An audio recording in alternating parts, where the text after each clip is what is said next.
quite possible that he was not aware that she was deceased. Real sorry for your loss. Gene Hackmans langjähriges Dienstmädchen hat jetzt nach monatelangem Schweigen verblüffende Informationen über die letzten Tage des berühmten Schauspielers mitgeteilt.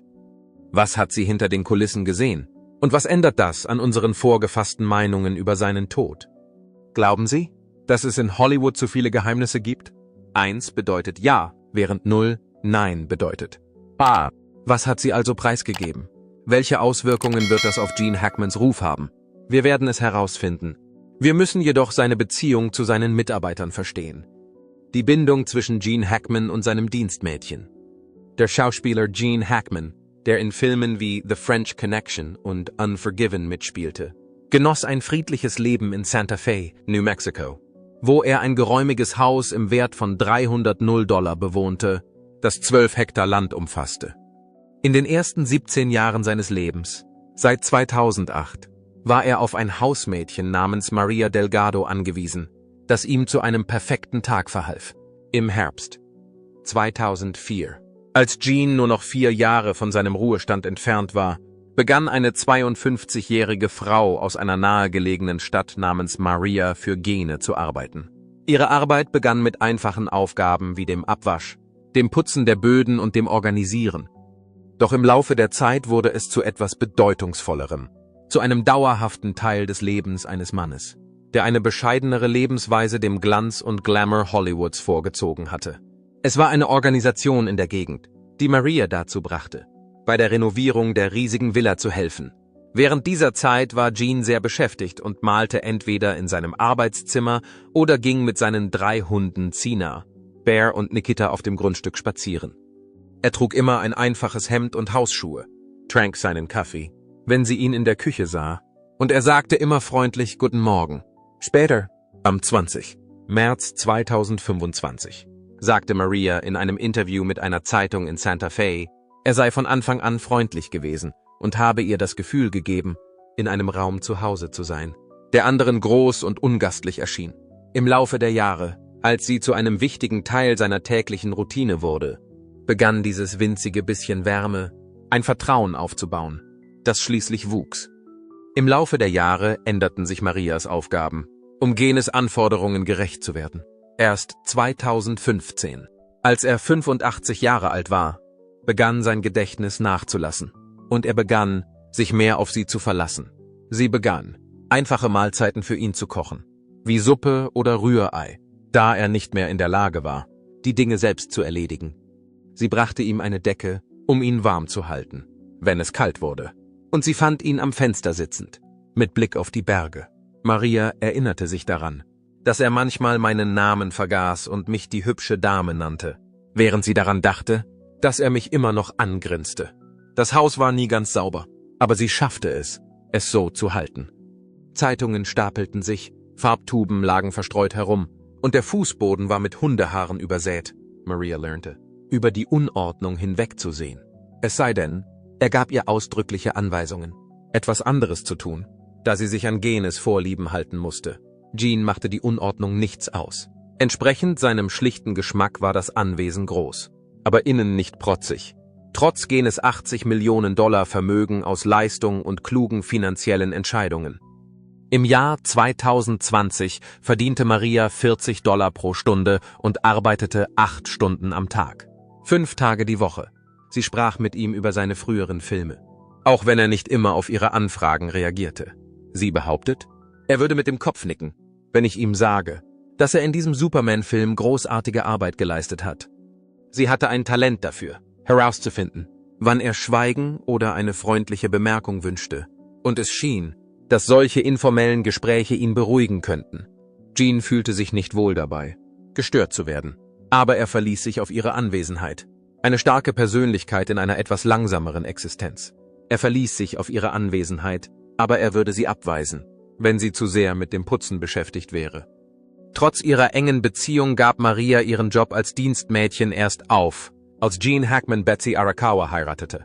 Die frühen Jahre von Betsy Machiko Arakawa verbrachte sie in Honolulu.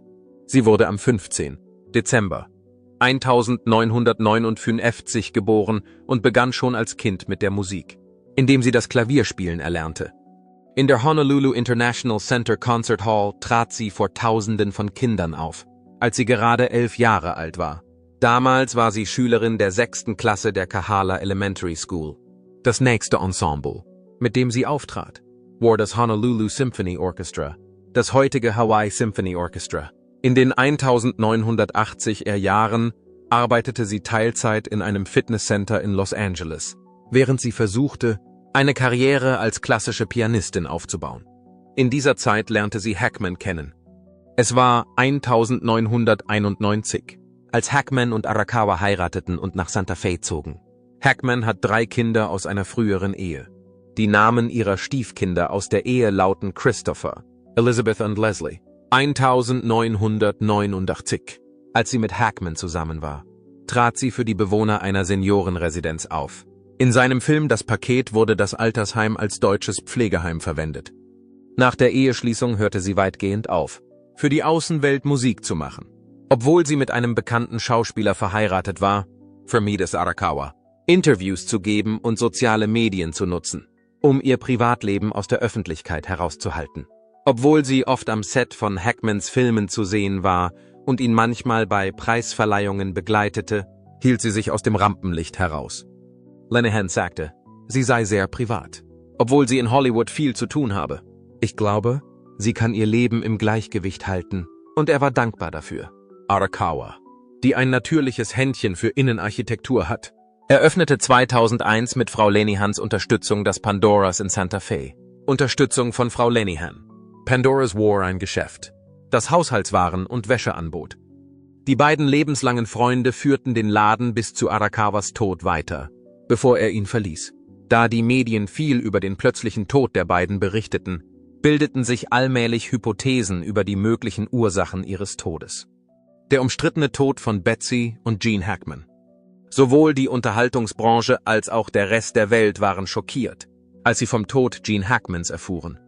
Seine Leiche wurde am 26. Februar 2025 neben seiner Frau Betsy Arakawa und ihrem Hund in ihrem Haus in Santa Fe, New Mexico, aufgefunden.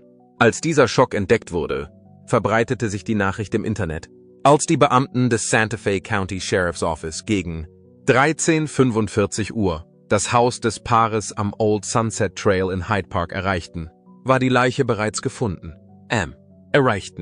Sahen sie sich mit einer Situation konfrontiert, die gleichzeitig verwirrend und entmutigend war. Seine Leiche lag in einem an die Küche angrenzenden Abstellraum, als sie gefunden wurde. Er trug braune Hausschuhe, ein blaues, langärmeliges Hemd und eine graue Jogginghose. In der Nähe wurden auch eine Sonnenbrille und ein Stock gefunden. Diese kleinen Gegenstände zeigten, dass der Mann älter wurde, aber immer noch seinen alltäglichen Verrichtungen nachging. Betsy wurde in einem Badezimmer auf dem Boden liegend neben einem Tresen gefunden. Überall um sie herum fielen Pillen heraus wie Blätter von einem Baum. Und auf dem Tresen stand eine offene Flasche mit verschreibungspflichtigen Medikamenten. Zinnia, einer ihrer 3 Hunde, wurde zunächst für einen deutschen Schäferhund gehalten. Doch später stellte sich heraus, dass sie eigentlich ein Kelpie-Mischling war. Die beiden anderen Hunde, von denen einer im Haus und der andere außerhalb lebte, waren noch am Leben, als Zinnia tot in einem benachbarten Schrank entdeckt wurde. Es schien klar zu sein, dass die Toten dort für eine lange Zeit bleiben würden, zumal sie isoliert und unentdeckt zu sein schienen. Sheriff Aiden Mendoza erklärte den Reportern am 27. Februar 2025, dass die Todesfälle verdächtig genug seien, um eine gründlichere Untersuchung zu verlangen. Er betonte jedoch, dass es keine offensichtlichen Anzeichen für eine gewalttätige Handlung gab, wie etwa Schmauchspuren, Schnittwunden oder zerbrochenes Glas, die auf einen Einbruch hätten schließen lassen. Das Fehlen eines Kampfes minderte jedoch nicht das Gefühl der Anspannung, das alles durchdringt. Einige meinten sogar, sie seien teilweise mumifiziert worden, als die Leichen zu verwesen begannen. Dies war sowohl ein Hinweis darauf, dass sie seit Tagen, vielleicht Wochen, verschwunden waren, als auch ein Zeichen für die trockene Höhenluft von Santa Fe, Hackmans Herzschrittmacher. Ein kleines Gerät, das sein Herz im Rhythmus hielt, gab einen erschreckenden Hinweis. Er hatte am 17. Februar aufgehört zu arbeiten, also 9 Tage vor ihrer Entdeckung. Als Hackman an seiner Krankheit starb, sagte Mendoza, es sei eine sehr solide Schätzung, dass diese 9 Tage den Weg für eine Reihe von Wundern ebneten, die geschehen konnten. Die Tatsache, dass 2 Menschen und ein Hund ohne ersichtlichen Grund im selben Haus gestorben waren, erregte sofort die Aufmerksamkeit der Menschen. Und sie begannen, Vermutungen darüber anzustellen, was passiert sein könnte. Das Büro des Sheriffs konnte eine Kohlenmonoxidvergiftung schon früh ausschließen. Auch wenn einige Leute dachten, dass eine versteckte Bedrohung durch die Wände gekommen sein könnte. Die Testergebnisse für das Ehepaar waren negativ. Und das Gasunternehmen aus New Mexico, das zur Untersuchung des Ortes entsandt wurde, stellte nur ein kleines Leck fest, kein Bruch, der groß genug wäre, um 3 Menschen zu töten. Dieser Gedanke verflüchtigte sich sofort, als die Feuerwehr keine Hinweise auf Gas fand. Doch kaum war die eine Idee gestorben, tauchte eine andere auf.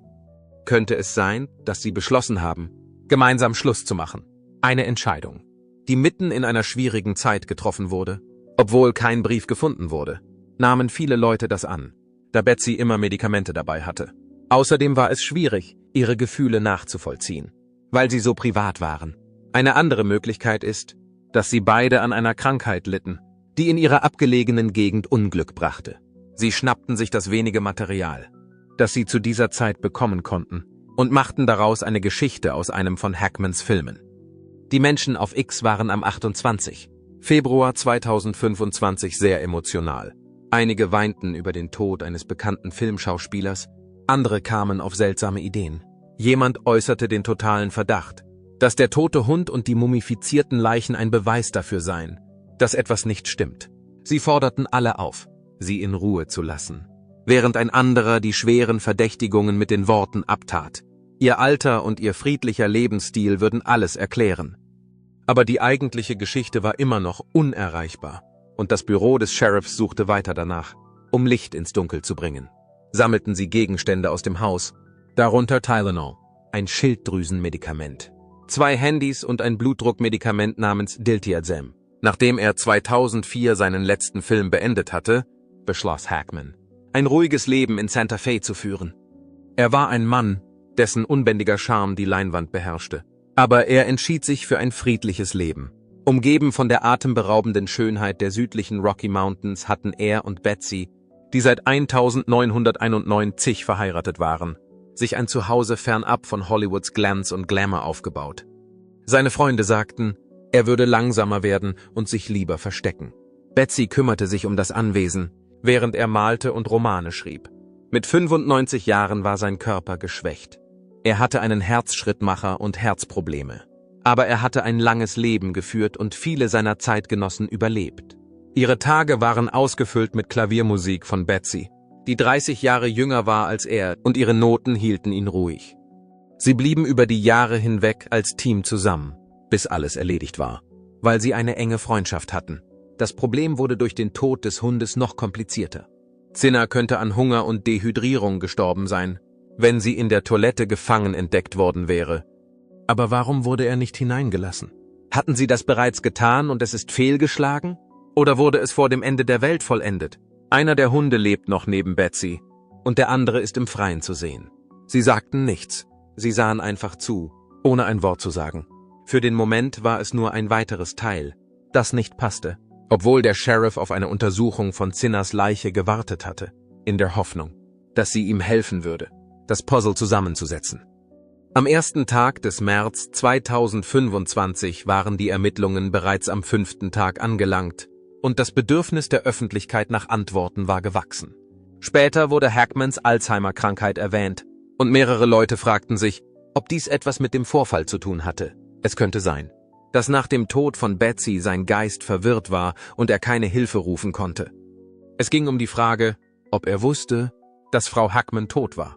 Hackman tot war. Darüber hinaus halte ich es für schwierig, diese Frage zu beantworten.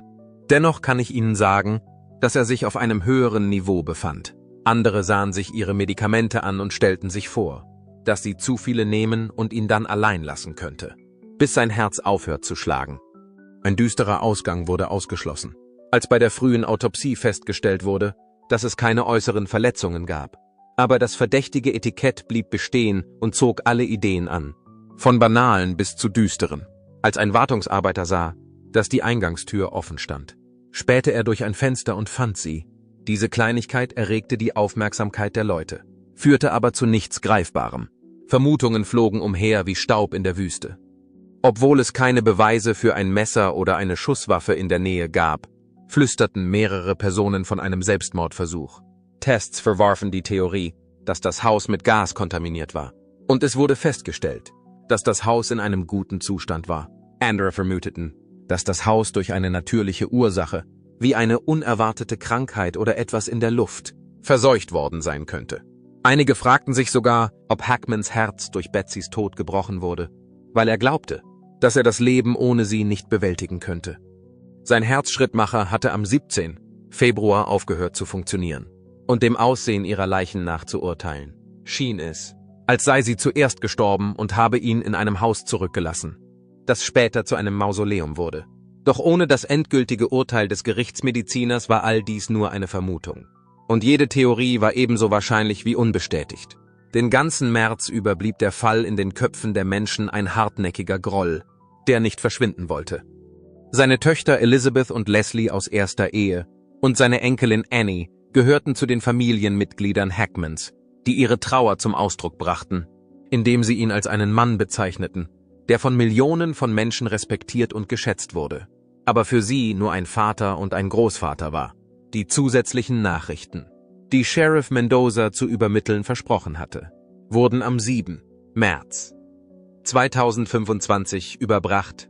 Betsys Hunter-Virus, eine seltene Krankheit, die von Mäusen übertragen wird. Und Hackmans Herzprobleme und Alzheimer-Krankheit wurden als Ursache für ihren Tod genannt. Die Welt kämpfte jedoch mit einer Lücke in jenen frühen Tagen, als die Fakten noch nicht bekannt waren. Und sie verpasste eine Geschichte, während sie Schatten jagte. Die Bedeutung der Berühmtheit, der Privatsphäre und der Unsicherheit des Lebens waren neben der Art und Weise, wie sie starben, alles Themen, über die gestritten wurde. Hackman, ein ehemaliger Filmmogul, hatte sich für ein privates Leben entschieden, doch sein Tod drängte ihn zurück ins Rampenlicht, wobei sein letztes Kapitel im Verborgenen blieb. Die Geschichte ging weiter, weil Drogen, ein toter Hund und eine unvollständige Zeitleiste Verdacht erregten.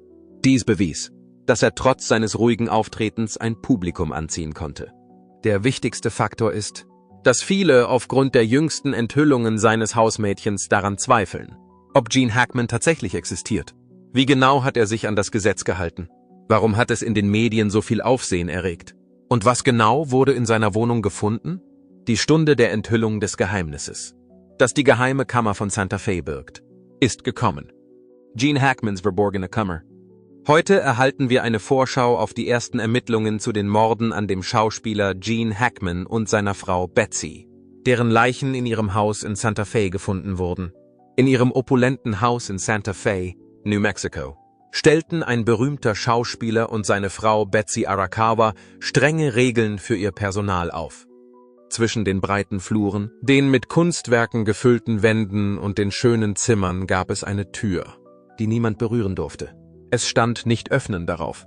Vom ersten Tag an wurden Maria und andere Mitarbeiter von Gene Hackman und Betsy Arakawa darauf hingewiesen, dass niemand diesen Raum betreten durfte, ohne ihn vorher zu reinigen oder zu reparieren. Die Tür war immer noch fest verschlossen. Und es war kein Schlüssel in Sicht. Die Gerüchte über diese Regel hielten sich hartnäckig, obwohl sie von allen im Haus befolgt wurde. Diejenigen, die dort arbeiteten, sagten, sie hätten merkwürdige Geräusche hinter dieser Tür gehört, wenn es nachts im Haus ruhig war. Schwache, stotternde Sätze oder leise Klopfgeräusche drangen hervor, als ob jemand in seinem Inneren nach Aufmerksamkeit verlangte.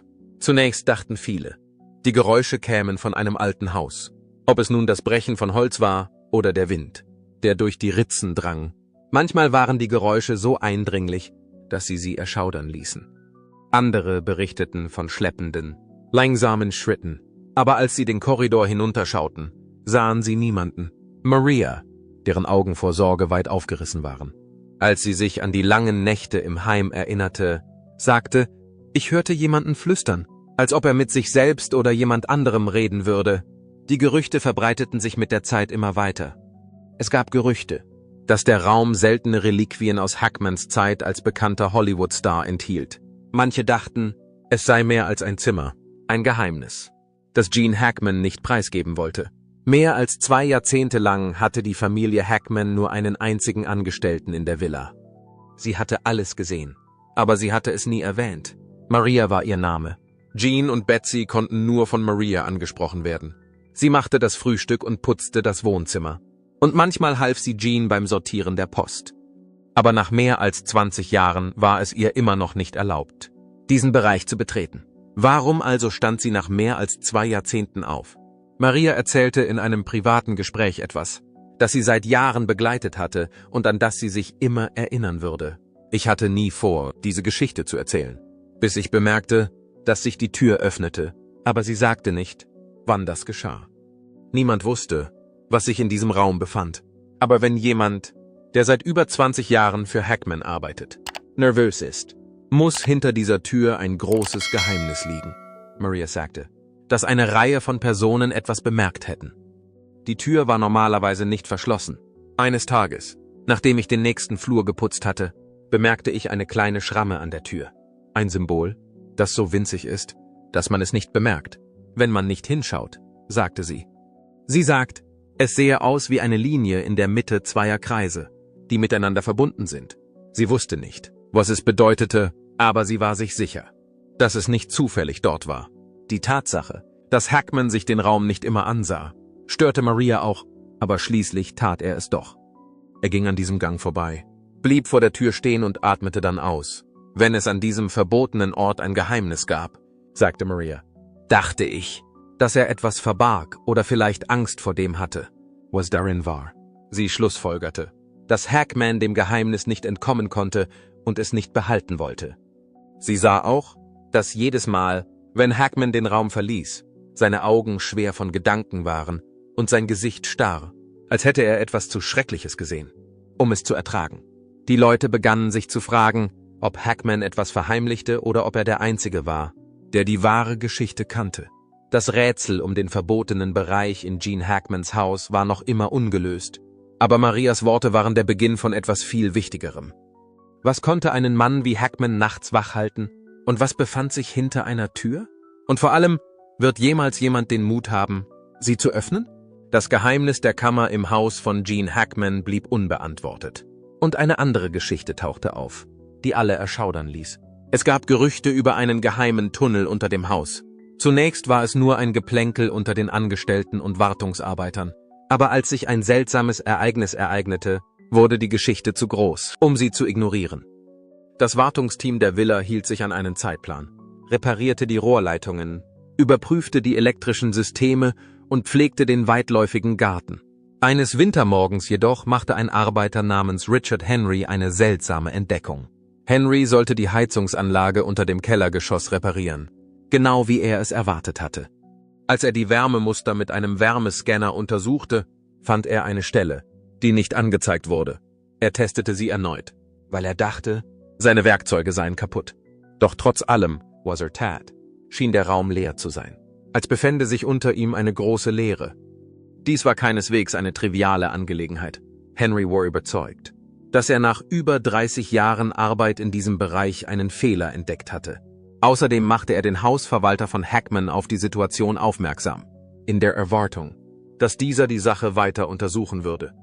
Stattdessen erhielt er eine knappe, aber pointierte Antwort. Eine Fortsetzung der Untersuchung ist zu diesem Zeitpunkt nicht gerechtfertigt.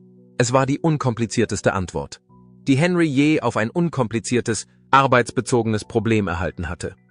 Er erkundigte sich, ob sie in der Vergangenheit von diesem Ort gewusst hätten, und wenn ja, fragte er sich, warum sie ihn geheim hielten. Seit langem kursieren Spekulationen, dass Hackmans Anwesen nicht nur ein Ort zum Wohnen, sondern auch ein Hort von Geheimnissen sei. Viele glauben, dass es mit einem alten Tunnel verbunden sein könnte, der während des Bürgerkriegs von wohlhabenden Familien für den heimlichen Transport von Personen oder sogar Waren genutzt wurde. Wenn dies der Fall war, warum hatte Hackman es nicht schon früher erwähnt?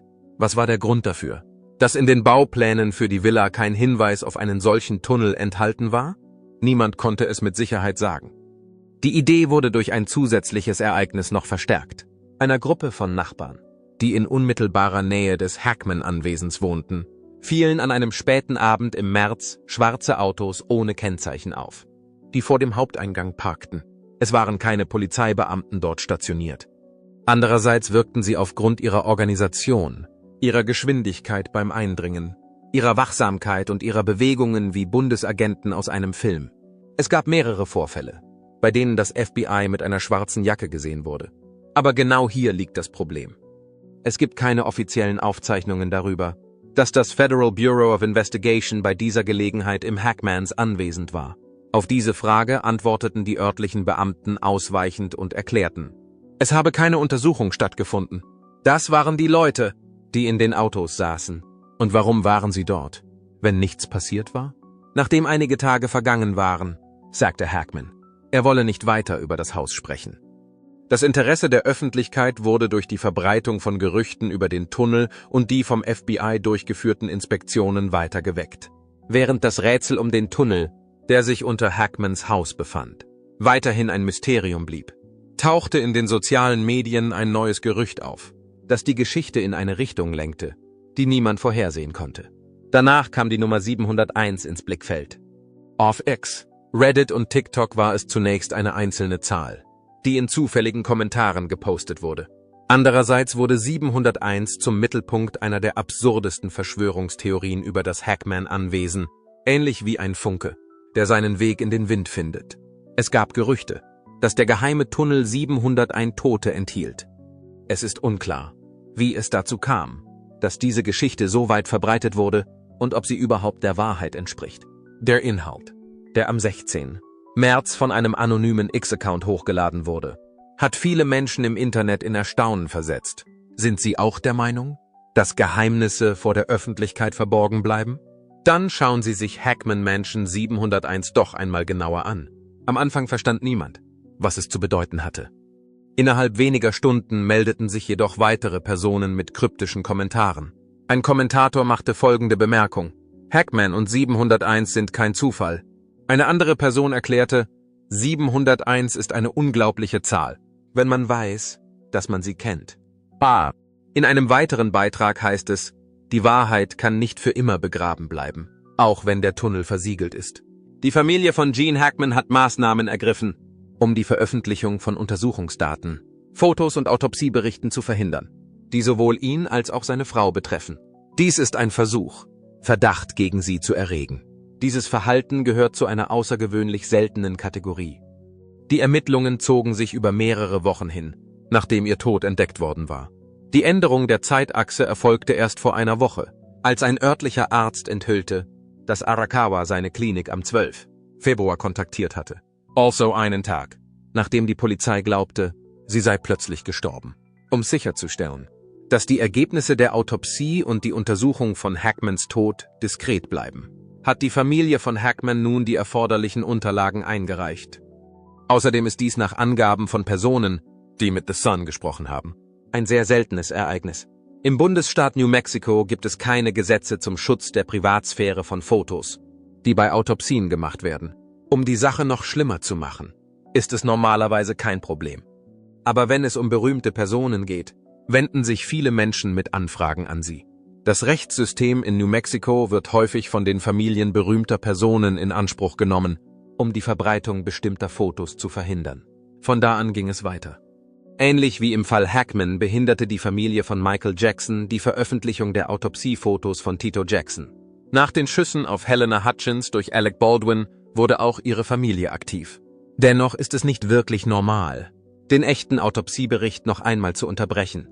Laut der Familie des verstorbenen Schauspielers, die die Versiegelung der Fotos beantragt hat, führten er und Arakawa mehr als 3 Jahrzehnte lang ein ruhiges und idyllisches Leben in Santa Fe, New Mexico, und stellten ihren Lebensstil nicht zur Schau. Die Personen machten geltend, dass die Familienmitglieder gemäß dem 14. Verfassungszusatz das Recht hätten, zu trauern, ohne dass die Fotos von Hackmans Leichenschau der Öffentlichkeit zugänglich gemacht würden. Abgesehen von dieser geheimen Operation beging Gene Hackman vor seinem Tod eine schwere Fehleinschätzung. Was hat er dieses Mal getan? Sehen wir es uns an. Das versteckte Problem, das Gene Hackman erfolgreich machte. Sein Testament sei 20 Jahre alt, sagte sie, und das sei das erste Problem. Nun stellt sich die Frage, ob es seinen Wünschen entspricht. Das ist wichtig. Die Wünsche eines alten Menschen stimmen vielleicht nicht mit seinen späteren Bestrebungen überein. Ein weiteres Problem ist, dass er und seine Ehefrau etwa zur gleichen Zeit gestorben sind. Wer ist zuerst gestorben? Und wohin fließt das Geld? Sie sagte weiter, dass Ruhm und Reichtum nichts damit zu tun haben. Letzten Monat wurden die Leichen des Schauspielers Gene Hackman und seiner Frau Betsy Arakawa in ihrem Haus in Santa Fe, New Mexico, gefunden. Als ihr Tod zunächst verdächtig erschien, wurde eine umfassende Untersuchung durchgeführt. Nicht nur die Klärung der Todesumstände ist eine Herausforderung. Außerdem scheint ihr Nachlass eine totale Katastrophe zu sein. Wie sie gestorben sind, wurde inzwischen durch die Untersuchung geklärt. Es stellte sich heraus, dass Gene Hackman in einem sehr schlechten Zustand war und eine Reihe von gesundheitlichen Problemen hatte. Die leitende Gerichtsmedizinerin für New Mexico, Heather Jarrell, erklärte, dass Alzheimer, Herz-Kreislauf-Erkrankungen und hypertensive Arteriosklerose die Ursachen für Hackmans Tod waren. Arakawas Nachlass stieß auf einige Probleme, weil er in unmittelbarer Nähe zu Hackman starb. Arakawa wurde in Hackmans Testament als einziger Testamentsvollstrecker des Gene Hackman Living Trusts und als die Person, die die Kontrolle über alles hatte, genannt. Es ist unklar, wer das Geld bekommen wird, jetzt wo sie nicht mehr da ist. Die preisgekrönte Anwältin für Nachlassplanung Laura Cowan teilte ihre Ideen und entwickelte den zweistündigen Lifestyle-Anwalt. Sie ging auf die Standardverfahren für die Einrichtung eines Living Trusts ein. Sie ernennen einen Nachfolgetreuhänder, der das Vermögen des Trusts nach ihrem Tod verwaltet und verteilt, so Cowan gegenüber der Daily Mail. So sollte es eigentlich funktionieren. Jemand übernimmt das Erbe, wenn man stirbt. Wie Cowan jedoch feststellte, beging Hackman vor seinem Tod einen schwerwiegenden Fehler in diesem Prozess, was bei der Regelung seines Erbes zu Problemen führen kann. Cowan behauptet, dass Herr Hackman zwar Nachfolgetreuhänder gewählt habe, diese aber alle vor ihm verstorben seien. Das hinterließ eine große Lücke. Am heutigen Montag gab Bezirksrichterin Maria Sanchez Gagne einem Antrag auf Benennung der Avalon Trust Limited Liability Company als vorläufigen Nachfolger des Nachlasses statt. Hackmans Nachlass wird nun von Avalon Trust aufgeteilt. Das ist kein kleines Unterfangen. Und es wird auch nicht einfach sein. Die Schwierigkeiten, mit denen Hackman und seine Familie derzeit konfrontiert sind, betreffen nicht nur berühmte oder reiche Menschen, so Cowan. Die Vorstellung, dass Testamente vor allem etwas für Wohlhabende sind, ist laut Cowan eines der häufigsten Probleme, mit denen Anwälte für Nachlassplanung zu tun haben. Ich denke, das Interessante an Gene Hackmans Erbe ist, dass seine Probleme nichts mit seinem Reichtum zu tun haben. Es ist auch deshalb interessant, weil sie 30 Jahre auseinander liegen und wahrscheinlich nicht damit gerechnet haben, so kurz hintereinander zu sterben, so Cowan. Daraus könnten sich rechtliche Probleme ergeben. Hackman hatte nicht die Absicht, dass Arakawa früher oder ungefähr zur gleichen Zeit stirbt. In Anbetracht ihres Altersunterschieds dachte er wahrscheinlich, dass sie ein viel längeres Leben führen würde. Dieses Versehen führt jetzt zu Problemen. Der Nachlass befindet sich in einer schwierigen Lage, da Arakawa vor ihm starb und es keinen lebenden Treuhänder gibt, der nach ihr benannt ist. Das zeigt, dass selbst die besten Pläne scheitern können, wenn das Leben nicht so verläuft wie geplant. Die jüngste Enthüllung von Gene Hackmans Dienstmädchen ist beunruhigend und sein Tod ist höchst umstritten. Was ist mit dem Zeitpunkt der Autopsie seiner Frau und dem Kampf um sein Testament? Diese Reihe von Ereignissen verstärkt nur den Verdacht. Was denken Sie? Hat Hollywood Gene Hackman im Stich gelassen? Sollte sein Erbe weiter gewürdigt werden? Vergessen Sie nicht, uns in den Kommentaren zu liken, zu abonnieren und die Benachrichtigung zu aktivieren, wenn Sie mehr unentdeckte Geschichten und Hollywood-Bomben sehen wollen. Wir freuen uns, dass Sie sich das ansehen und hoffen, Sie bald wiederzusehen.